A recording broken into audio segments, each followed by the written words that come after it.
Cek, ya. Baik, Assalamualaikum warahmatullahi wabarakatuh. Waalaikumsalam warahmatullahi wabarakatuh. Bapak Ibu mohon maaf mengganggu waktunya ya. Ini saya jadi ada tugas ya dari guru penggerak yaitu tentang diseminasi ya. Diseminasi budaya positif. Ya. Untuk ininya gitu ya. Jadi waktunya nanti 1 jam ya, ibu-ibu 1 jam gitu ya. Jadi mohon maaf saya akan mengganggu waktunya untuk 1 jam ke depan gitu ya, 1 jam ke depan ya. Dan mohon kalau memang ada pertanyaan silakan ditanyakan saja gitu ya. Baik, mungkin Bapak Ibu untuk hal yang pertama yang akan saya sampaikan terkait budaya positif gitu ya. Nah, untuk ininya gitu ya, terkait budaya positif sendiri gitu. Ini mungkin sudah menjadi hal-hal yang apa namanya itu menjadi hal-hal yang memang sudah tidak asing mungkin ya bagi Bapak Ibu benar, tapi memang untuk pelaksanaannya di sekolah itu ada yang sudah melaksanakan, ada yang belum gitu ya. Nah, untuk materi diseminasi kali ini gitu ya, ini yang pertama ada disiplin positif dan nilai-nilai kebajikan universal gitu ya. Kemudian teori motivasi, kemudian hukuman dan penghargaan, kemudian restitusi. Yang ketiga keyakinan kelas. Yang keempat kebutuhan dasar manusia dan dunia berkualitas. Kemudian yang kelima restitusi gitu ya, tapi yang ini 5 posisi kontrol. Kemudian yang keenam itu restitusi, yaitu untuk segitiga restitusi. Mungkin di sini ada ini enggak Bu, ada hal baru nggak yang di ini gitu ya, yang didengar gitu mungkin saran Ya, restitusi. Pasti restitusi sih gitu ya, karena saya pribadi juga kemarin memang ini gitu ya baru mendengarnya juga restitusi itu. Nah, di sini ada itu ya perubahan paradigma terlebih dahulu gitu ya. Silakan Bapak Ibu boleh mengepalkan tangan sambil misalkan memegang sesuatu, boleh sambil megang HP, boleh sambil megang pulpen ataupun terserah, pokoknya dikepalkan tangan gitu ya. Nah, itu silakan coba gitu ya. Jadi kita mulai yang dari B dulu ya, yang B-nya dulu gitu ya. Di kepala tangannya gitu ya. Silakan itu dikepal sekuat tenaga benda yang itu misalkan digenggam atau ada sesuatu yang digenggam gitu ya. Ya, boleh di itu gitu ya, misalkan pulpen gitu ya. Bagus gitu ya, pulpen digenggam, kemudian kira-kira nah silakan Bapak Ibu ya untuk bisa membujuk satu sama lain untuk menyerahkan benda tersebut.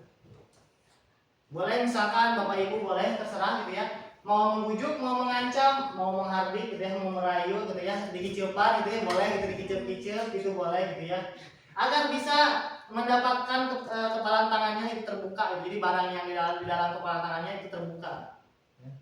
Boleh Bapak Ibu bisa gitu saja gitu. Mau diminta boleh barang-barangnya gitu ya.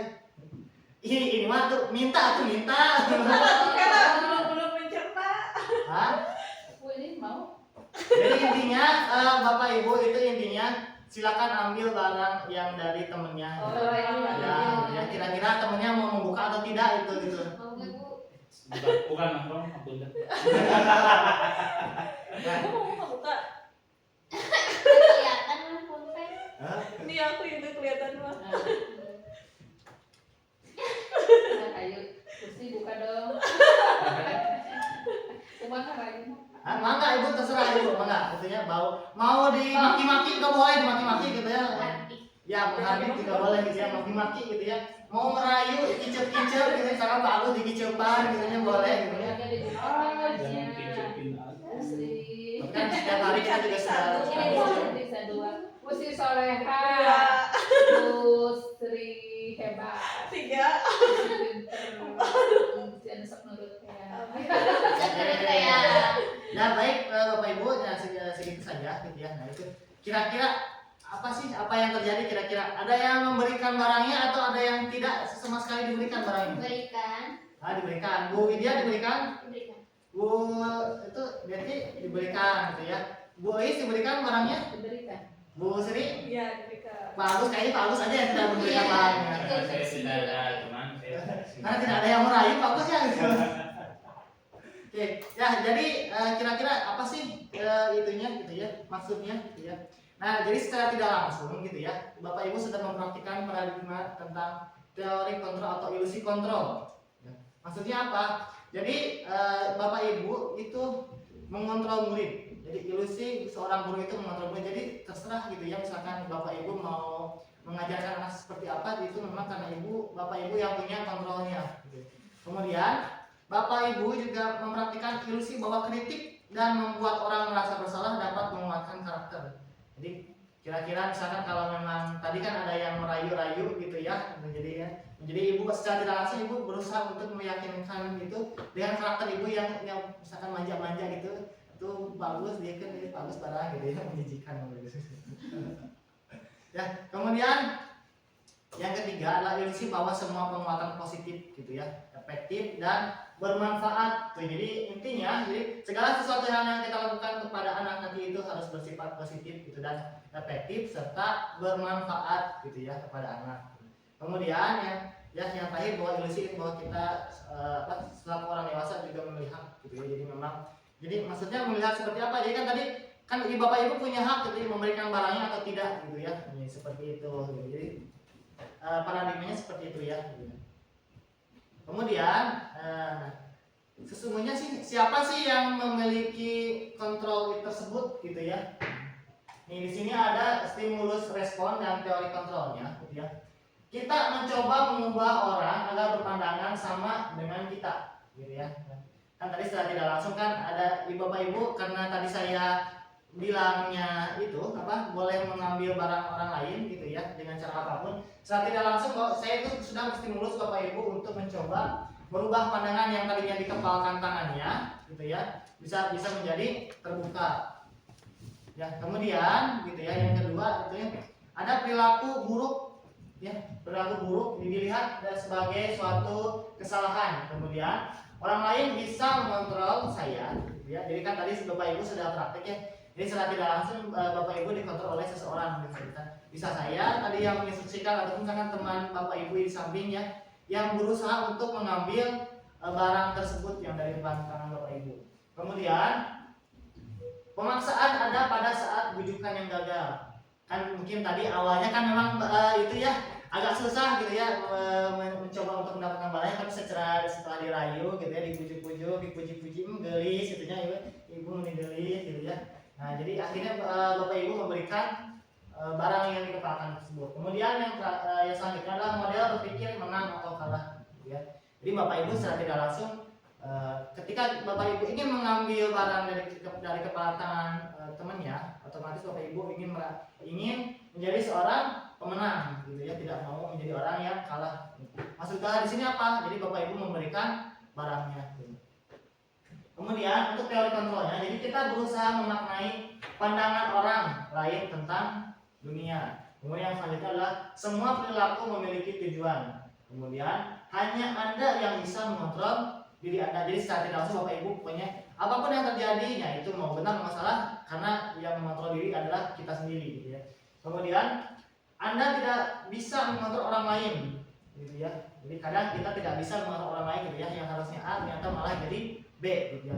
Kemudian untuk yang selanjutnya, kolaborasi dan konsensus menciptakan pilihan-pilihan yang baru. Kemudian yang terakhir, model berpikir menang dan menang-menang. Jadi intinya kan tadi mau gitu ya. Jadi ini ada salah satu teorinya.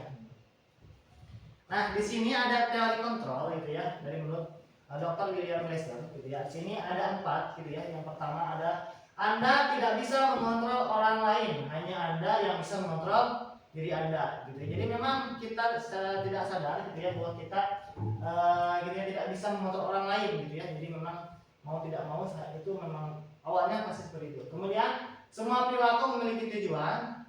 Kemudian yang selanjutnya model berpikir menang dan menang. Kemudian kolaborasi dan konsensus menciptakan pilihan yang baru. Kemudian realitas kebutuhan ya, kita berbeda, kita berusaha memahami pandangan orang lain tentang dunia gitu ya. Jadi ini yang mungkin nanti saya di zooming, tapi jadi libur ya. Nah di sini ada ini gitu ya, tabel ininya gitu ya, jadi untuk ininya gitu ya. Jadi dari ini ada yang makna disiplin gitu ya, makna disiplin. Kemudian ada teori motivasi. 5 pelajaran Bapak Ibu ya. Yang pertama itu ada disiplin positif, ini sesuai dengan teori kontrol, teori dari pilihan dari Dr. William Glasser gitu ya. Jadi Anda tidak bisa mengontrol orang lain, hanya Anda yang bisa mengontrol diri Anda. Jadi tadi kan dari kasus yang tadi, gitu, jadi dari Bapak Ibu yang mengepalkan tangan, gitu ya, mengepalkan tangan ini, gitu ya. Jadi secara tidak langsung Bapak Ibu punya teori kontrol atas dirinya sendiri, gitu ya. Kemudian semua perilaku memiliki tujuan. Jadi kan tadi Bapak Ibu kan ada tujuannya ya, ketika mengepalkan tangan itu punya tujuannya, gitu ya. Apakah memang tidak mau memberikannya atau mau memberikannya. Kemudian model berpikir menang dan menang. Jadi secara tidak langsung Bapak Ibu ketika berusaha untuk merayu temannya untuk bisa mendapatkan barang, ya, untuk mendapatkan barang, gitu ya. Jadi silakan untuk berpikirnya menang dan menang. Kemudian ininya itu adalah kolaborasi dan konsensus menciptakan pilihan-pilihan baru. Kemudian nanti yang selanjutnya adalah realitas kebutuhan kita berbeda, kemudian kita berusaha memahami pandangan orang lain tentang dunia. Kemudian setiap orang memiliki gambaran yang berbeda, gitu ya. Di sini jadi ada beberapa gambaran gitu ya dari denahnya. Di sini ada teori motivasi, makna disiplin, 5 posisi kontrol, dan yang kelima kebutuhan dasar manusia. Kemudian apakah makna disiplin itu? Jadi makna disiplin di sini adalah berasal dari bahasa Latin atau disiplina yang artinya belajar, gitu ya. Jadi maknanya gitu ya, asal dari kata ini berkonotasi dengan disiplin diri dari murid-murid Socrates dan Plato. Kemudian disiplin diri membuat orang menggali potensi menuju sebuah tujuan apa yang dihargai. Namun dalam budaya kita, nah gitu ya, jadi rata-rata kalau kita itu kan menjadi sesuatu yang dilakukan oleh seseorang pada orang lain untuk mendapat kepatuhan. Jadi kan kita secara tidak langsung membuat si anak itu harus patuh gitu ya kepada peraturan sekolah, gitu ya. Kemudian cenderungnya itu disiplin itu tidak nyaman, ya, bukan dengan apa yang kita hargai atau pencapaian suatu tujuan yang mulia. Kemudian untuk nilai, ada di sini ada nilai-nilai kebajikan yang besar. Apa sih itu nilai-nilai kebajikan yang besar? Maksudnya di sini nilai-nilai kebajikan yang universal adalah sifat-sifat positif manusia yang merupakan tujuan mulia, gitu ya, yang ingin dicapai setiap individu, gitu ya. Nah, singkat nama, gitu ya Bapak Ibu, itu mah profil pelajar Pancasila lah kalau di sekolah mah, gitu ya. Profil pelajar Pancasila, gitu ya, ada yang 6 itu, gitu ya, ada yang 6 dimensi. Beriman dan bertakwa pada Tuhan Yang Maha Esa. Kemudian yang keduanya mandiri, gitu ya, berdalam kritis, berkepentingan global, kemudian bergotong royong dan kreatif. Kemudian ini teori motivasi, hukuman, dan penghargaan restitusi, gitu ya. Jadi memang mungkin di sini Bapak Ibu kalau motivasi kan sudah dengar, gitu ya. Hukuman pasti sudah, penghargaan sudah. Nah, yang mungkin yang baru adalah restitusi, gitu ya. Di sini, gitu ya, ada teori motivasi perilaku manusia. Nah, ya. Ada yang pertama itu adalah motivasi eksternal, ya. Motivasi yang ini contohnya untuk menghindari ketidaknyamanan. Yang misalkan dapat hukuman, apa yang terjadi apabila saya tidak melakukannya, ya. Itu secara langsung karena takut dihukum, gitu. Jadi motivasi eksternal, ya. Kemudian yang keduanya mendapatkan imbalan dari orang lain, yang jadi kayak kemarin itu yang wisuda, gitu ya. Bapak Ibu ada yang dapat penghargaan guru berprestasi, gitu ya, karena membimbing anak. Nah itu secara tidak langsung kan dapat amplop, gitu. Jadi itu menjadi dorongan eksternal, gitu ya.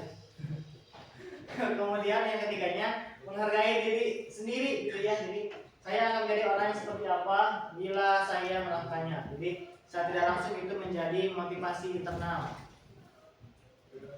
Nah di sini menurut ini ya, menurut Bapak pendidikan kita Ki Hajar Dewantara, ya, merdeka. Jadi maksudnya merdeka itu artinya tidak hanya terlepas dari perintah saja, gitu ya, tapi dari cakap buat pemerintah diri sendiri, gitu ya. Nah, seperti itu, gitu ya. Nah, Bapak Ibu sudah merdeka belum mengajarnya? Kayaknya yang merdeka mah muridnya, gitu ya. Guru-gurunya yang tidak merdeka, guru-gurunya dijajah, gitu, guru-gurunya.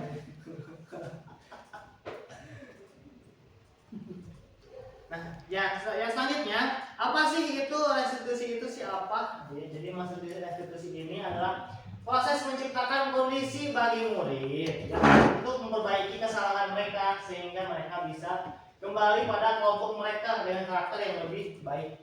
Ya singkatnya masih Bapak Ibu pasti sudah menerapkan, cuma mungkin tidak tahu namanya itu apa. Ya. Jadi dinamakan Bapak Ibu pernah manggil anak yang itu bermasalah? Hah? Oh, manggil sih pernah minimal gitu ya, minimal Bapak Ibu memanggil anak yang telat mengumpulkan tugas gitu ya. Kalau tidak pernah berarti itu bagi-bagi pisan gitu ya. Ada kemungkinan itu turunan cuek atau kumaha gitu ya. Kemudian restitusi juga merupakan proses kolaboratif yang mengajarkan murid untuk mencari solusi untuk masalah mereka. Jadi kita itu harus bisa mencarikan solusi dari masalah yang mereka alami gitu ya. Contoh misalkan ada anak yang terlambat gitu ya datang ke sekolahnya, kita carikan solusi supaya tidak terlambat gitu ya. Misalkan disuruh di pesantren misalkan. Kenapa masalah baru maksudnya itu. Nah yang kesembilan adalah ciri-ciri restitusi gitu ya. Jadi ciri-ciri restitusi ini ada 9.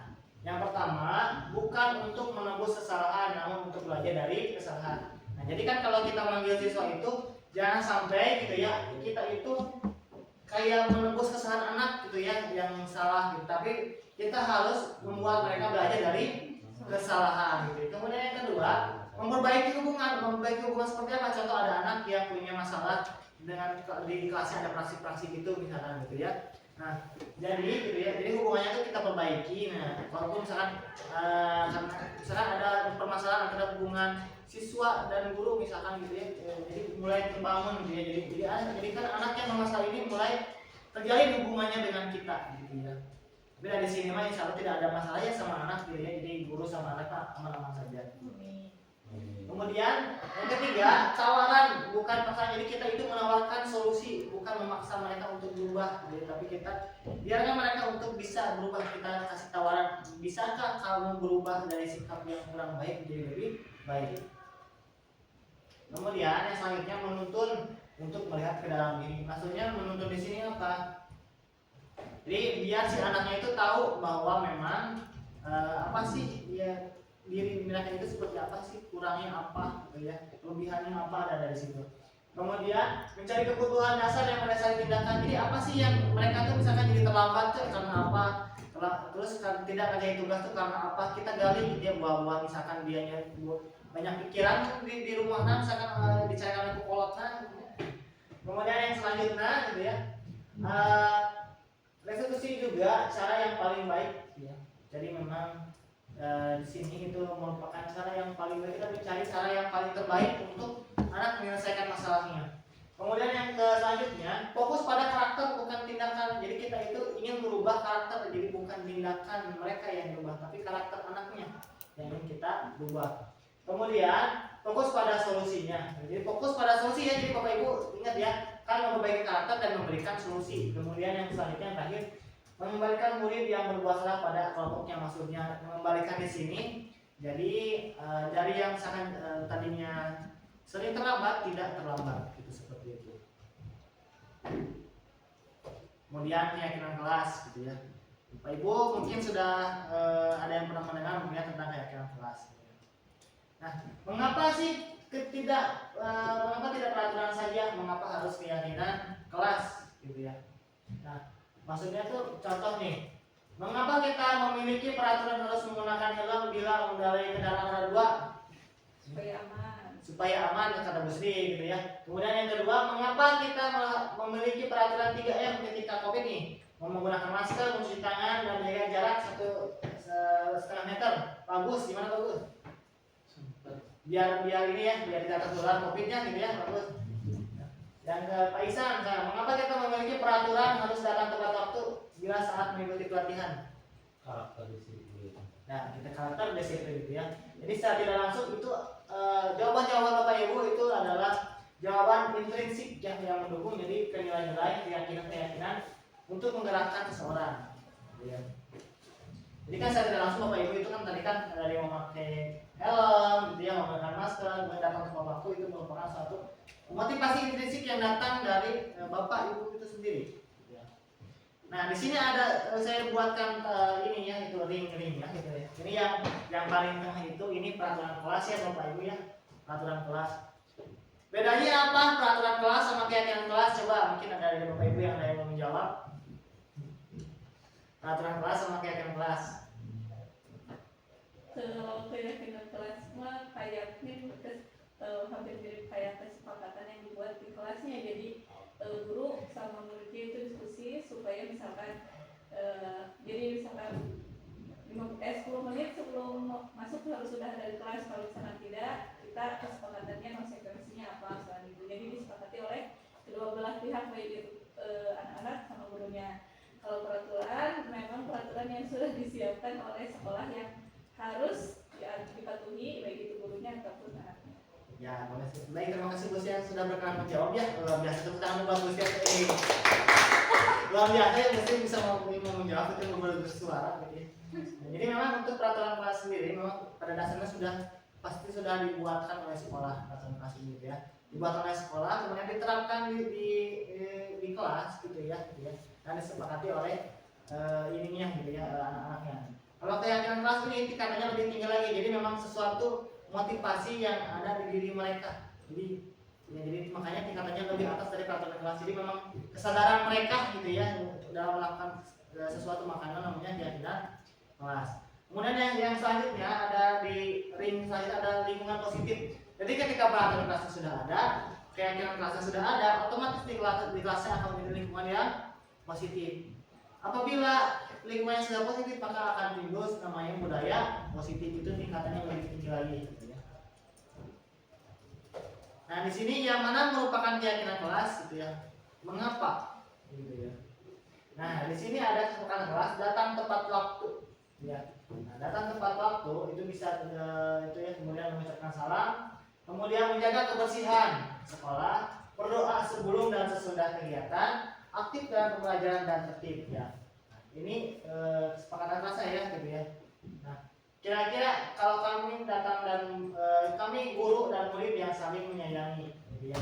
Jadi secara tidak langsung kita harus berarti hormat gitu ya, saling menghormati ya, kita antara hormat kepada murid hormat kepada kita. Kemudian kami murid yang semangat belajar, jadi bapak ibu mengajarnya membuat si muridnya itu sangat bersemangat. Jadi gimana cara si anak itu harus semangat gitu ya. Kemudian yang ketiganya, jadi kami murid yang peduli dengan teman-teman. Jadi kalau misalnya temannya yang susah harus ditolong gitu ya. Kata kelas ini contoh kata kelasnya gitu ya. Nah, mengapa tidak peraturan saja? Mengapa harus keyakinan kelas? Gitu ya. Nah, tadi sudah saya jelaskan gitu ya. Kenapa harus ini? Gitu ya. Karena memang ketika kita contoh bisa menggunakan helm gitu ya, jadi kita akan terhindar dari kecelakaan. Misalkan kalau terjadi kecelakaan, sebenarnya tidak terlalu fatal. Gitu ya. Kemudian mengapa memiliki peraturan kita menggunakan masker ya biar tidak tertular COVID gitu ya. Kemudian kenapa datang tepat waktu ya memang itu satu aturan gitu ya.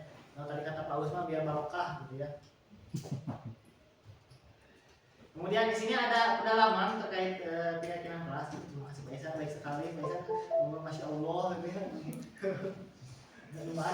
Lumayan namahan waktu Pak Usma mau lihat saya. Ya, kemudian yang selanjutnya gitu ya, untuk yang hormat gitu ya. Enggak, ini kalau ujung. Nah, di sini itu ada tabel T sama tabel Y gitu ya. Di sini ada terdengar, terlihat dan berperilaku. Ya, maksudnya apa sih ini tuh? Ya. Nah, kalau hormat itu gitu, jadi kami itu meyakini bahwa sangat penting untuk menghormati semua orang dan barang milik orang lain. Kemudian, ya, boleh makan. Kemudian kami meyakini bahwa semangat penting gitu ya. Sangat penting untuk mengerjakan segala pekerjaan dan atau mengikuti kegiatan yang telah ditugaskan. Kemudian selanjutnya diterima dan memiliki. Nah, itu termasuk yang berlaku jadi gitu ya.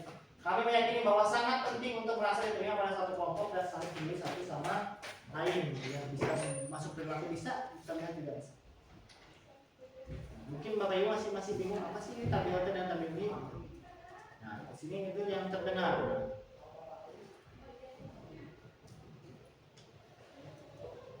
Ya, di sini gitu ya. Yang terdengar gitu ya. Maksud terdengar ini gimana? Jadi sesuatu yang perkataan gitu ya. Jadi terdengar itu memang diinstruksikan.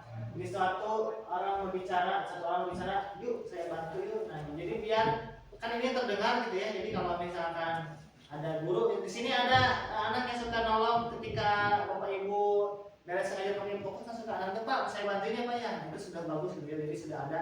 Atau misalkan Bapak Ibu ya udah gitu ya, misalkan Pak Agus mah, itu pengiyakan atau pemberesan atau gitu ya, itu gimana terserah gitu ya. Jadi nanti silakan untuk dirubah ini ya, biar timbul, yuk Pak saya bantuin Pak, gitunya gitu.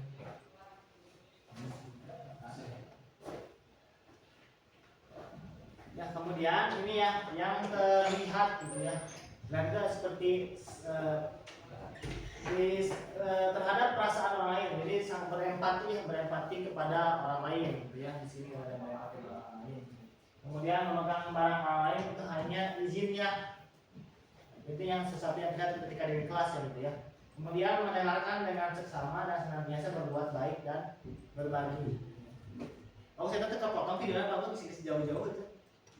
Kemudian berperilaku tersenyum ramah, memberikan salam hangat, gitu ya, salam hormat, berjabat tangan, gitu ya, memberikan ruang bekerja dan postur tubuh itu yang tenang. Jadi kan tidak ada yang dikasih itu yang tidur, gitu ya. Jadi jangan sampai ada yang tidur, gitu ya. Kemudian, nah ada yang tampak seperti dan tidak tampak seperti. Maksudnya apa? Tampak seperti perilaku positif dan tidak tampak seperti perilaku positif, gitu.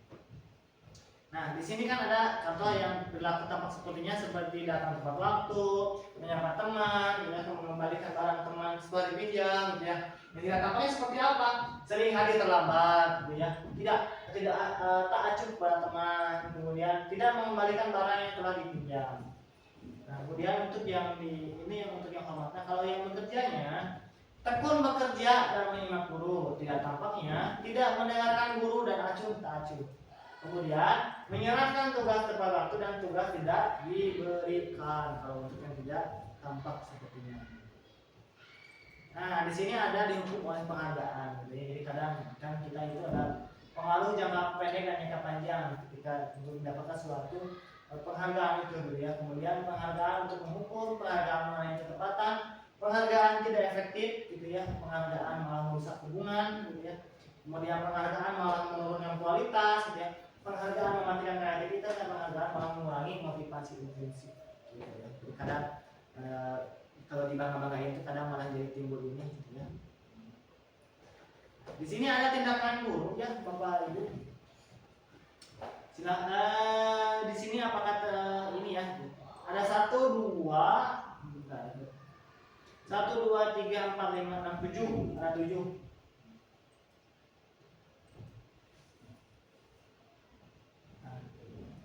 Ketika anak mencatat 100 kali di dalam buku, gitu ya, buku kalimat, saya tidak akan terlambat lagi karena terlambat sekolah. Jadi si anak itu disuruh untuk mencatat saya tidak akan terlambat lagi, gitu ya, karena akan terlambat 100 kali.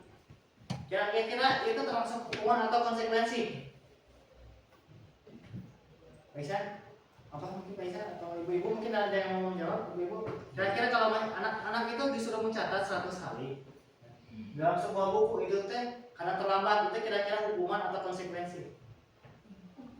Hukuman. Oke, hukuman.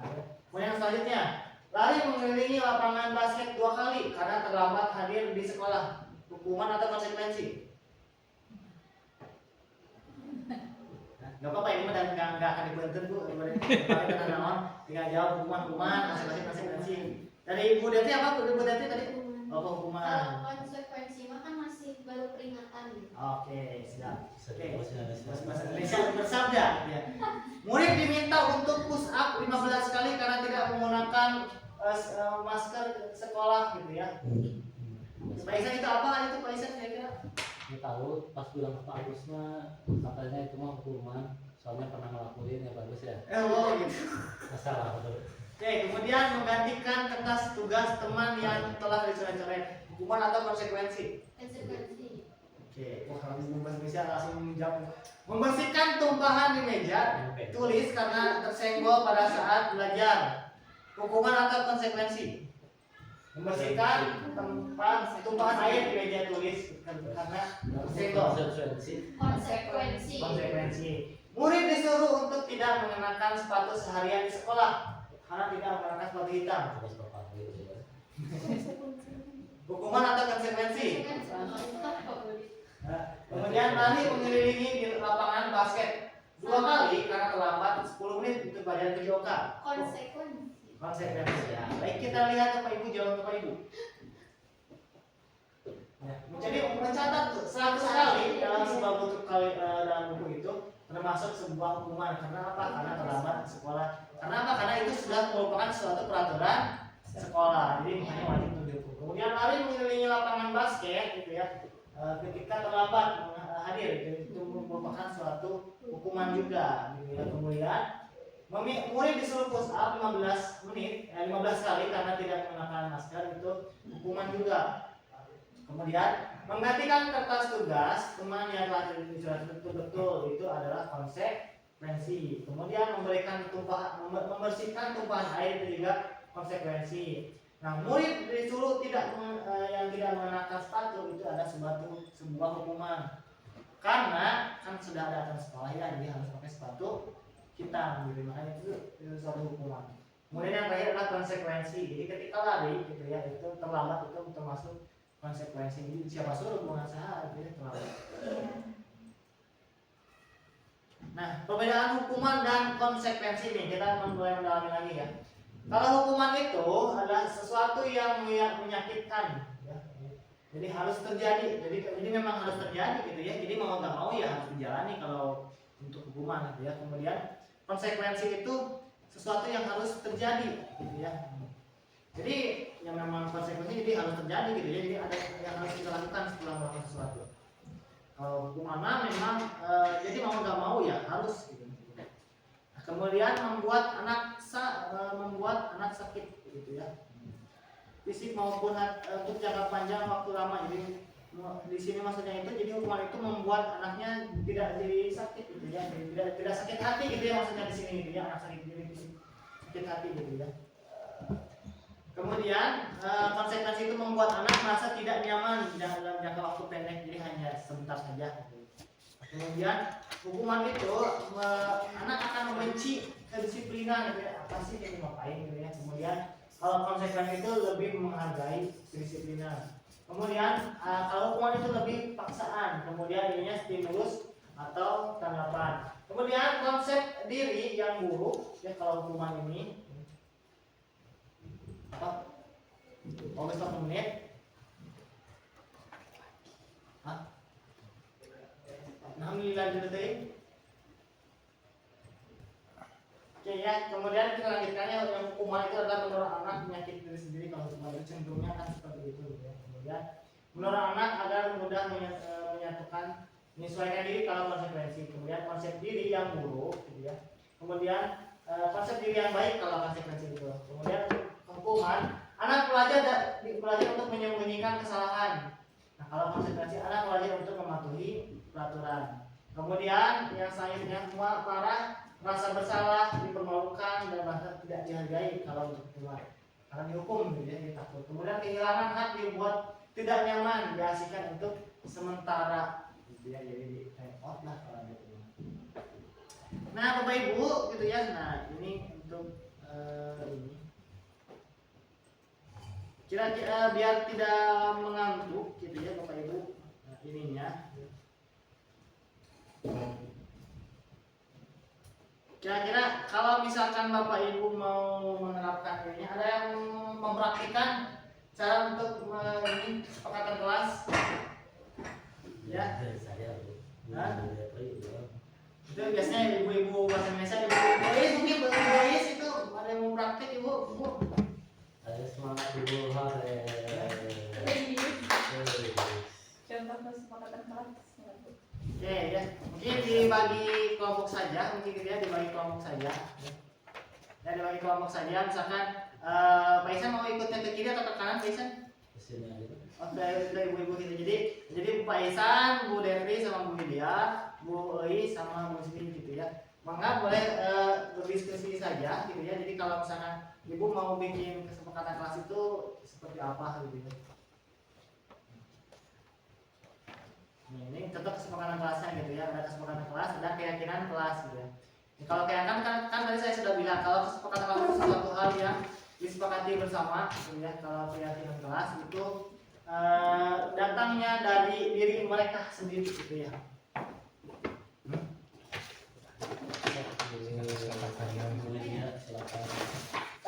mah nulis aja Bu, tidak ini mah nulis aja we asal nulis we, ini mah tenang naon.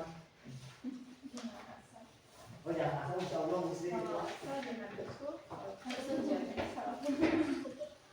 Saya ingat. Boleh sambil diskusi saja, ya. Ini mah biar lama-lama durasi ya udah. Kalau sampai acaranya jadi 60 menit ya. Dia gimana kesepakatan kelas? Kesepakatan ya. Ya kesepakatan saja, kesepakatan kelas. Jadi kesepakatan kelas apa yang mau Bapak Ibu buat ketika dengan anak-anak, contoh misalkan gitu ya. Ini murid harus Bisa kalau ya simpelnya ini datang tepat waktu gitu ya. Misalkan Ibu Bapak Ibu mau ini dulu misalkan mau sambil praktik misalkan mau sambil ini gitu ya. Sambil praktik misalkan ada yang jadi gurunya, ada yang jadi muridnya misalkan gitu. Satu dia saya mau. Saya mau apa gitu ya, kira-kira dikasih contoh misalkan jangan bawa HP misalkan, terus jangan tidur di kelas misalkan gitu ya gitu. Misalkan jangan datang terlambat gitu ya, kayak gitu-gitulah gitu. Satu dia lagi dua saya jadi satu gampang di sini. Nanti dia kasih tutup. mau ditanyain aja kami ini harus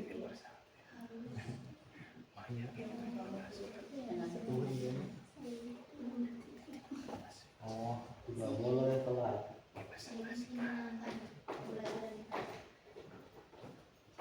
Itu aja gitu, dari kalimat-kalimat yang biasa saja gitu. Misalkan jangan main HP gitu kan, jangan datang terlambat, karena banyak tidak gitu. Kalau telat 100 kali. Tidak mengobrol misalkan itu kan itu. ditulis Pak. Ya ditulis aja Bu, ditulis gitu ya. Terus materi. Ayo supaya biar nama durasi doang. Presentasi. Presentasi ya, jangan presentasi ini juga. Pak Faisal mau ngobrol.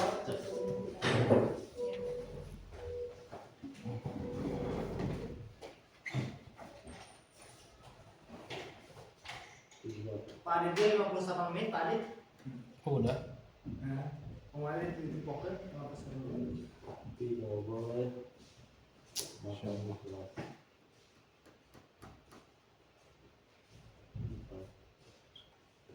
Tidak boleh mengurus. Gimana situ sih kayaknya?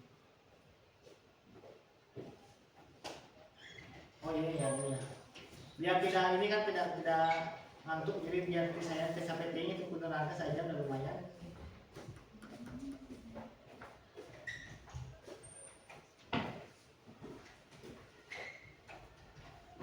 Tang saudara Ibu, tang saudara katanya.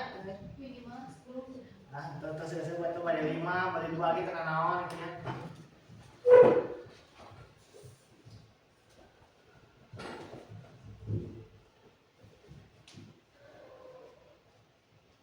Atas Pak Isan, tidak Pak Isan, atas tinggal ini juga jam Pak Isan.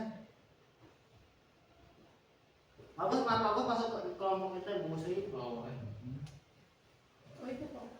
Iya kan kelompok gitu ya. Cara beda nahan aja di masing-masing gitu ya. Dia jadi guru. Pada yang usaha, pada dikembangkan apa yang usaha kan? Yang berbeda aja. Yang terus bilang. Terus sama itu pada 2, pada 3 kita sawios, pada hiji kita naon. Iya, tidak boleh makan. Tidak boleh menggosip. Tidak boleh bersedih. gimana sampai apa Itu keyakinan hati. Ayo seadanya aja lah. Tidak boleh. Oh biar lama asal Tidak boleh. Mesti pernah jadi kan guru Tidak penggerak boleh izin ke WC. Hah? Sudah ada Ini lebih sekolah. Pak Isan katanya mau ikut guru penggerak Pak Bagus sih, memang saya penggerak sekali Pak Isan. Nggak boleh gitu aja. Mengapa balik ke dulu? Besok kita berat-berat sendiri. Nggak apa-apa. bagus ini kan di video dari mana-mana. Diceritakan ke Pak Ibu Sri. Bisa diceritakan sih. Waduh. Ya, terus aja. Terus aja. Tidak boleh kesepakatan dasar pendekatan bisa. ya bukan Tidak boleh meninju jendela. Biasa.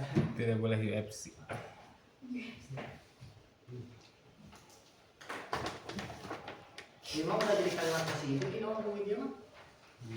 Belum ada sama. Belum deh, belum. Ada harusnya ada harus.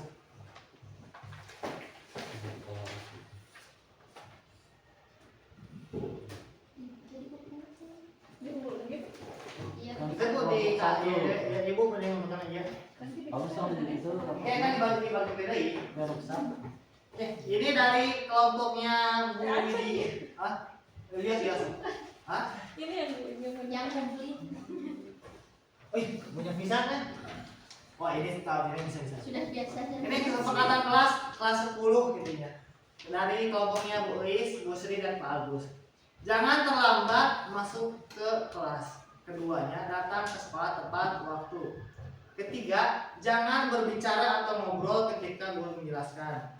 Keempat, tidak memotong pembicaraan guru. Kelima, tidak boleh main HP. Enam, tidak boleh merusak barang di kelas. Itu kesepakatan kelas 10. Ini di kelas berapa Bu Sri ini? di kelas 11. Di kelas 11. Datang tepat waktu. Jika guru melebihi waktu, tidak tepat waktu diingatkan. Tidak menggunakan HP jika tidak diperlukan. Ini udah jadi kalimat sedikit. Jika tidak tepat waktu mengerjakan, tidak saling membuli. Tapi ada ini sih. Ini yang kelompoknya Bu Widya ya. Siswa harus berdoa sebelum belajar. Siswa harus merasa senang dalam belajar. Ketiga, siswa tidak boleh mengobrol saat guru menjelaskan. Nah itu kan kesepakatan kelas gitu ya. Nah biar jadi sebuah keyakinan gitu ya. Jadi biar yang datang dari hatinya. Ya, caranya adalah diubah ke kalimat yang positif ya. Biar ininya ini ya. Jadi ini dibagiin lagi ke saya gitu ya. Jadi ini satu jam di sini mah ngerjakannya satu atau dua ya kena awal dua gitu. Enggak itu sengaja. Oh, memang disilang gitu. Iya disilang. Ada mau di mana? Entah bu makanya Abi ya kalau positifnya di bawah ibu dua ya dua. Oh, diganti jadi kalimat Iya, selesai. Jadi kalimat positifnya kan tadi kan itu kayak tidak boleh jangan main HP, misalnya jangan main HP di kelas. Jadi kalimat positifnya apa misalkan itu tidak menggunakan HP ketika pembelajaran misalkan. Kan itu masih ada kata-kata itu kan Negatif. masih negatif. Jangan main HP gitu ya. Jadi ada jangan tidak itu. Harus siswa harus ini. Iya, dalam penggunaan HP ketika di kelas. Nah, jadi untuk jangan main HP misalkan jangan main HP di kelas. Contoh misalkan jadi kalimat positifnya tidak menggunakan HP ketika pembelajaran atau misalkan menggunakan HP saat diperlukan ketika pembelajaran misalkan itu sudah kalimat positif. Jadi dari jangan main HP itu ya. Atau jangan ribut di kelas kan kalimat itunya sepakatannya. Kalimat positifnya misalkan mendengarkan ketika guru menyimak dan mendengarkan secara baik ketika pembelajaran. Misalkan jangan terlambat datang misalkan ya. Jadi kalimat positifnya gitu ya datang tepat waktu ketika mulai pembelajaran. Tepat waktu dalam pembelajaran. Oh yang tidak berarti udah positif. Itu masih negatif bu, masih negatif. Jangan ada yang tidak. Jadi jangan sampai ada tidak, ada jangan, ada harus, jangan gitu. Jadi dari kalimat positifnya. Jangan nafil amar atau nahi. Seberapa menit tak bos? Oke berarti siswa mendengarkan Hah? guru menjelaskan. Oh, Emang apa yang berkesinambungan? ya mangga ibu-ibu terkedah seur biasa salib-salib tuh gitu nya. Bu Yati jadi sekretaris. Iya Pak. Ini soalnya belum punya kelompok. Oh iya. Numpang nama aja. Lupa nama sekadang kayak itu gitu ya, numpang nama doang. Jadi silakan Bapak Ibu nanti kalau ini ya. Guru siswa hadir pada waktu yang telah ditentukan. Oh, iya. Siswa Kalau ada tidak tidak jangan. siswa Ya. ketika diperlukan. Kalau dilarang Sama.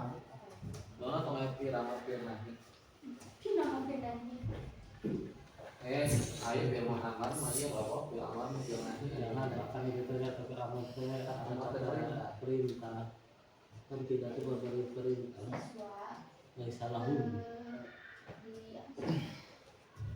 siswa mana bu yang mana bu ini apa ya? Berapa minggu?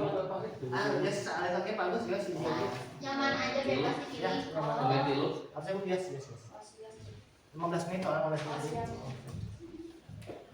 Nah ini ada dari hasil dari beberapa tadi ya diskusi Bapak Ibu ya. Di sini yang penggunaan gadget harus belajar. Siswa harus ini ya. Ini gadgetnya sebelah mana Ibu? Penggunaan gadget hanya saat belajar. Itu mau gitu sendiri. Ada sama aja mungkin Tidaknya. Oke, ya di sini gitu ya.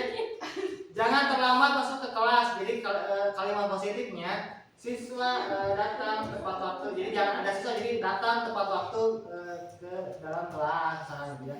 Terus yang keduanya datang ke sekolah tepat waktu. Jadi siswa datang tepat waktu. Jadi datang tepat waktu ke sekolah kalimat positifnya. Kemudian yang ketiga jangan berbicara atau ngobrol ketika menjelaskan. Mendengarkan ketika guru menjelaskan, mendengarkan secara baik, kita harus secara sesama ketika guru sedang menjelaskan itu jadi kalimat positifnya gitu. Ya jadi itu apa ya? Jadi untuk keyakinan kelasnya, gitu, kesepakatan kelasnya. Jadi silakan untuk Bapak Ibu coba untuk terapkan nanti ketika kalau yang baru ya ada ayat nama, baru panginten ayat nama dakan baru dakan kembali ujian, menuju ujiannya terserah saya terus. Nah, yang selanjutnya ada 5 posisi kontrol gitu ya. Jadi masuk 5 posisi kontrol ini gitu ya. Kita itu bisa sebagai penghukum, bisa menjadi pembuat orang yang merasa bersalah, bisa sebagai teman, pemantau ataupun manajer gitu ya.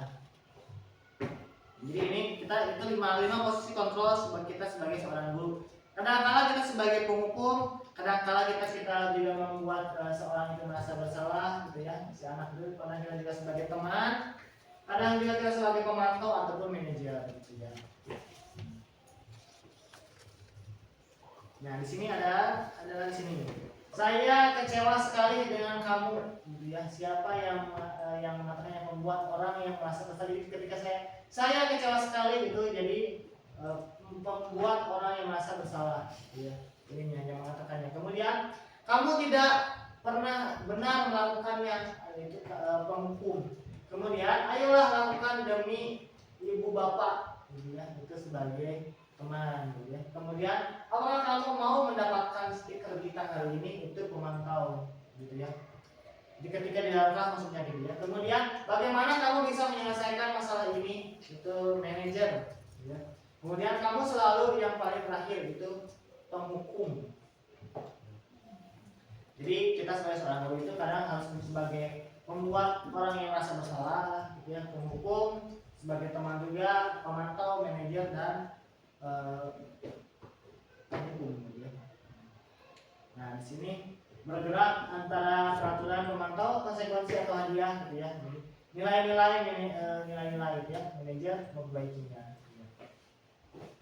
Jadi bergerak, jadi kita itu di antara dua gitu ya, kita itu sebagai peraturan gitu ya, kemudian pemantau, kemudian konsekuensi atau hadiah, gitu ya. Kemudian di nilai-nilai gitu ya, manajer gitu, dan memperbaikinya. Jadi biar kita itu bisa gitu ya, memperbaiki ya, anak-anak gitu. Nah di sini segitiga restitusi gitu. Ini yang tadi mungkin Gusti tidak tahu ya, saya belum ya. Jadi intinya Bapak Ibu pasti sudah melaksanakan segitiga restitusi ini gitu ya. Jadi kan sudah dijelaskan bahwa segitiga restitusi itu proses untuk perubahan gitu ya. Jadi mengembalikan seorang anak yang gagal gitu ya ke kelompoknya. Jadi intinya mah anu bangun gitu ya, anu kurang baik lah gitu ya, menjadi lebih baik lah gitu ya. Jadi ada tahapan yang pertama itu adalah menstabilkan identitas terlebih dahulu. Ya, jadi kita itu harus ini ya, jadi kamu contohnya di sini ini, kamu tentunya punya alasan mengapa kamu melakukan itu. Contoh misalkan anak yang sering sok WC wae misalkan diajar yang lain kacai, jadi kadang kesel gitu ya, bolak balik si budak bolak balik lah gitu. Nah, jadi Caranya ketika kita memanggil anak tersebut, kita stabilkan dulu nih. Kamu tentunya punya alasan, misalkan kan kita nggak tahu gitu ya, misalkan anak-anak itu pas kedahan sebelah, misalkan untuk ini terus mampu tulang sebelah, gitu ya. Ibu-ibu biasanya ibu sok resep sebelah gitu ya. Nah, kemudian yang selanjutnya, gitu ya, dari menstabilkan identitas itu ada yang namanya validasi tindakan yang salah, gitu kan. Pertanyaannya, adakah cara yang lebih efektif untuk mendapatkan apa yang kamu butuhkan?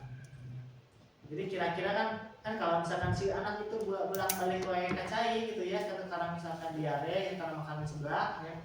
Berarti kita tawarkan gitu ya. Nah, daripada bolak-balik kacai wae mending misalkan gitu ya. Coba ke UKS udah minta obat belum gitu. Jadi kita coba carikan solusinya gitu ya. Kemudian yang terakhir adalah menanyakan keyakinan gitu ya, menanyakan keyakinan. Maksudnya apa sih menanyakan keyakinan di sini gitu ya? Jadi kan dari tadi menstabilkan itu memang kita harus tahu si anak itu kenapa melakukan itu gitu ya. Jadi dari menstabilkan itu kita coba distabilkan dulu, kemudian divalidasi dulu tindakannya yang salahnya, yang mana sih ya tindakan yang salahnya gitu ya. Misalkan karena sering terlambat kah, karena apakah gitu. Kemudian keyakinan kelas apa yang sudah dia langgar misalkan gitu, seperti itu. Nah, berarti Pak Bus 10? Ayo masa 10, ini saya sebuat yang itu. Kalau untuk menstabilkan identitas ini adalah untuk membuat anak yang merasa gagal karena membuat salah itu menjadi positif terhadap dirinya, gitu ya. Misalkan contoh ininya gitu ya.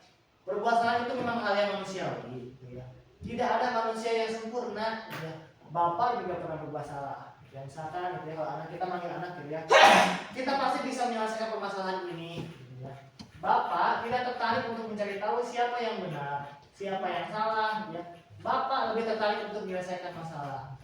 Kemudian kalau kamu menyalahkan dirimu sendiri terus-menerus, apakah kamu bersikap baik kepada dirimu sendiri?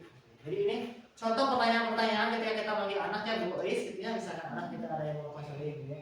Jadi kita harus stabilkan identitasnya dulu gitu ya, si anak tuh. Jadi misalkan ibu juga pernah berbuat salah, bapak juga pernah berbuat salah tuh gitu.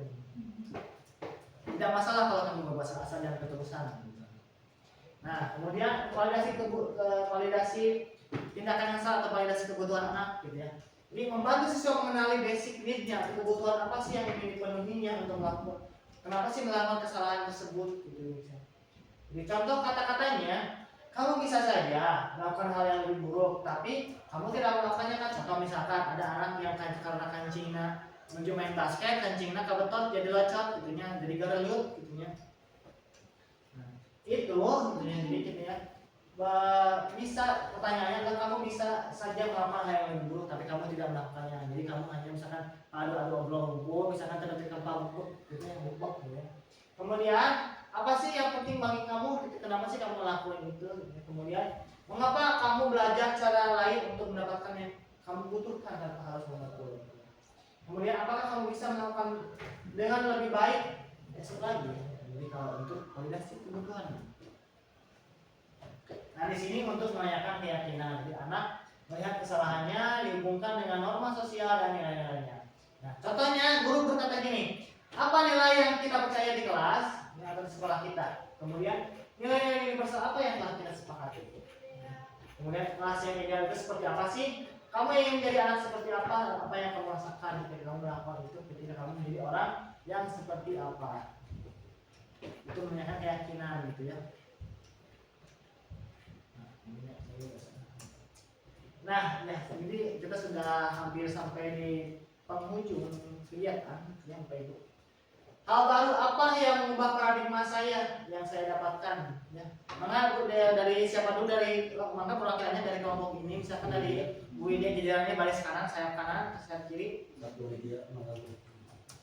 Di sini ada 4 tapi 2 orang lah ya, 2 orang sulit kan gitu ya, 2 orang. Bu Widya mau yang nomor 1, Bu Widya enggak beri hal baru apa yang sudah mengubah paradigma Ibu gitu ya, yang mendapatkan video apa sih yang didapatkan ya itu kenal mau kenal gitu. Ya, bismillahirrahmanirrahim. Assalamualaikum warahmatullahi wabarakatuh. Mungkin saya akan menjawab yang nomor 1 ya. Ya. Yang Hal baru apa apa yang mengubah paradigma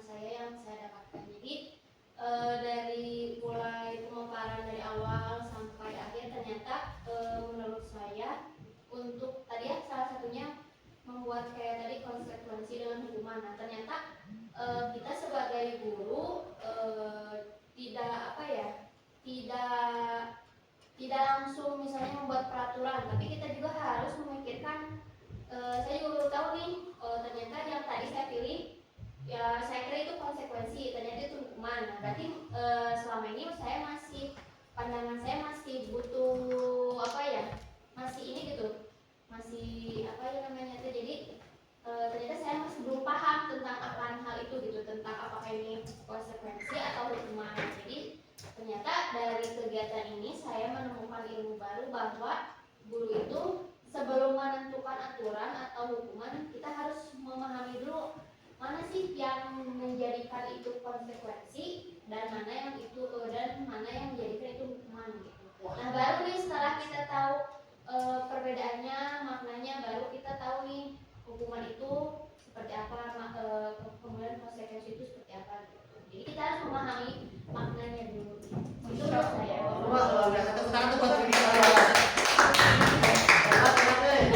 Kemudian perasaan apa yang muncul selama mengikuti sesi ini?